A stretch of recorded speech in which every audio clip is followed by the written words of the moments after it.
E hoje a gente vai entrevistar uma jornalista. Medo, né? Por quê? Porque jornalista já sabe se comportar assim na frente das câmeras, sabe fazer muitas perguntas e daí porque vai ser ao contrário, né? Normalmente ela que entrevista as pessoas, porque ela é jornalista. Uhum. E a gente vai entrevistar ela.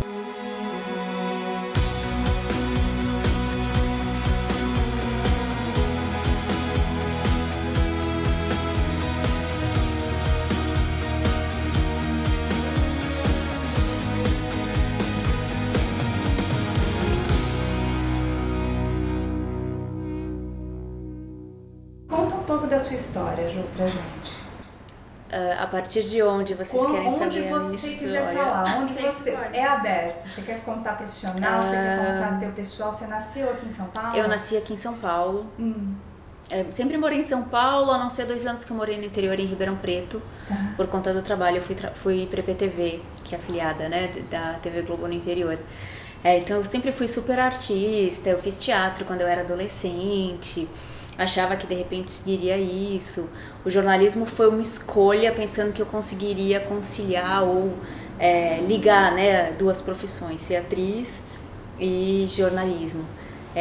Acabou que quando eu comecei a fazer estágio, acabei me apaixonando pelo jornalismo. Eu fiz estágio em um canal pequeno da antiga TVA, que era uma TV por assinatura, né? Eu trabalhei no Editora Abril. E de lá eu fui fazer estágio na Globo, no meu último ano de faculdade. Trabalhei 5 anos na Globo São Paulo aqui, comecei do zero mesmo, então comecei no estágio, e a Globo tem um programa de estágio super bacana. Mas aí depois eu fiquei desde o básico mesmo, que era apuração, ficar ligando para bombeiro ou para polícia para saber o que estava acontecendo na cidade, então aquela coisa super tensa e assuntos tensos, né? Mas aí eu acabei indo pro interior, tinha uma vaga lá, me indicaram, me convidaram e eu fui para lá. Fiquei 2 anos em Ribeirão Preto, mas também muito hard news, né? Acidente, violência ou coisa da cidade que a prefeitura precisava fazer e não dava conta, então tinha sempre essa cobrança e aquilo nunca era resolvido, e sempre essas pautas. Chegou um tempo que eu falei, eu não aguento mais o jornalismo, é sempre essa pauta, é sempre essa coisa difícil, é sempre essa coisa negativa. A direção da Globo me ligou que estava mudando a cara do Pequenas Empresas e Grandes Negócios e me chamou para fazer parte do programa. Então assim, eu pensando em empreender, querendo fazer isso, e a Globo me chama justamente para fazer parte da equipe do programa que fala sobre empreendedorismo. E eu fui chamada para falar mais de tecnologia, startup, uma pegada mais jovem para o programa e tal. E aí eu aceitei e foi maravilhoso, assim, entender que o mundo também não era aquilo, porque quando a gente fica no jornalismo, isso é uma coisa que eu falo sempre, assim, essa coisa pesada do hard news, da gente sempre estar falando de problema, mesmo que não seja violência, a gente tá falando de problema, né? Isso acaba sendo um peso uma hora ou outra na nossa vida. Por mais que a gente ache que a gente, eu consigo separar, eu não internalizo isso, eu acho impossível alguém que não internalize de alguma forma, sabe? Então parece que o mundo é péssimo, né? O mundo é horrível, o mundo não funciona, tá tudo ruim. E essa era a minha sensação. Quando eu comecei a fazer o Pequenas Empresas e Grandes Negócios, e eu conhecia pessoas que estavam ali transformando ou pensando diferente, e principalmente essa ideia das startups, né? De que realmente estavam querendo gerar uma transformação. Muitas vezes eu fiz matérias com pessoas que estavam gerando impacto, sabe? De alguma forma. Ou impacto porque está lidando com desperdício de alimento, ou impacto porque está gerando emprego, ou enfim, está trabalhando ali com uma população, tem um impacto social, né?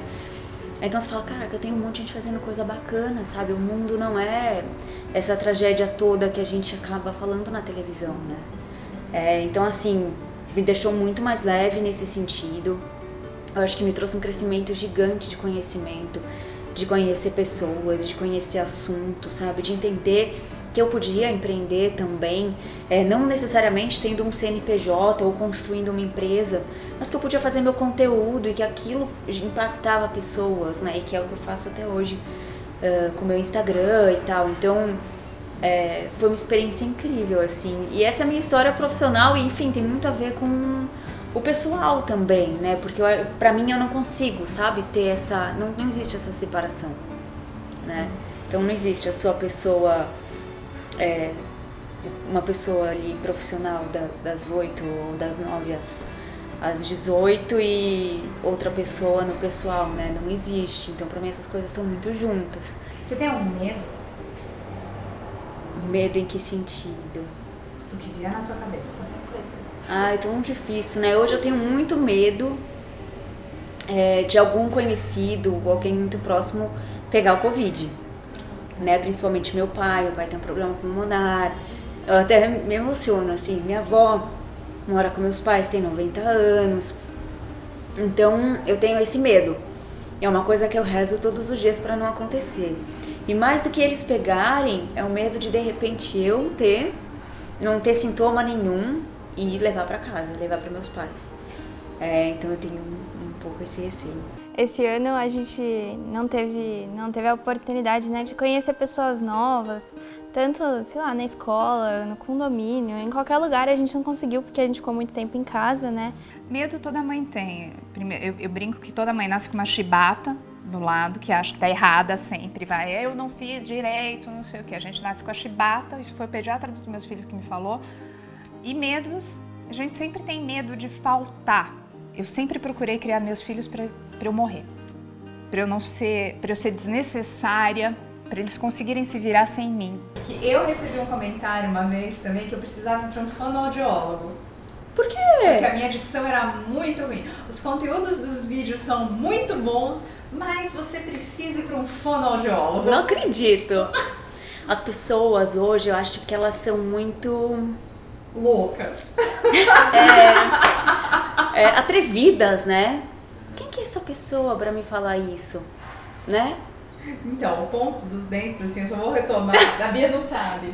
Escreveram pra Ju, falaram que ela tinha que ir pro dentista. Meus dentes são muito grandes. Os dentes são muito grandes. E aí a gente colocou essas coisas também. Será que um homem ia receber um comentário de um fonoaudiólogo e de um dente? Não ia. A gente falou Nunca isso. vi.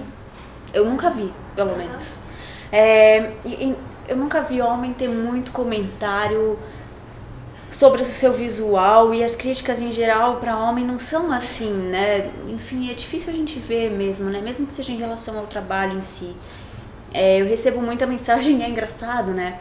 Que agora eu trabalho para uma casa de análises, então eu falando de mercado financeiro, né? Então a gente faz os conteúdos e a gente faz lives e tal.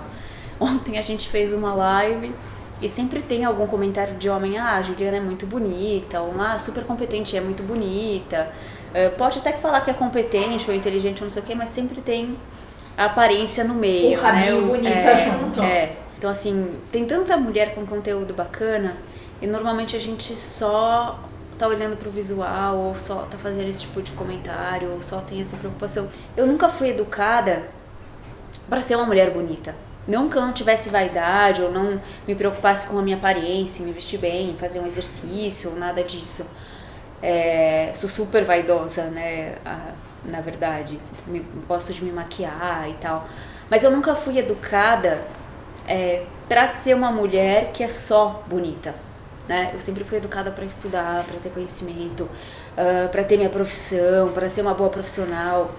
Então, assim, uma pessoa uma vez falou esses dias numa live que eu fiz falando sobre feminismo, sobre essa questão da formação e da família.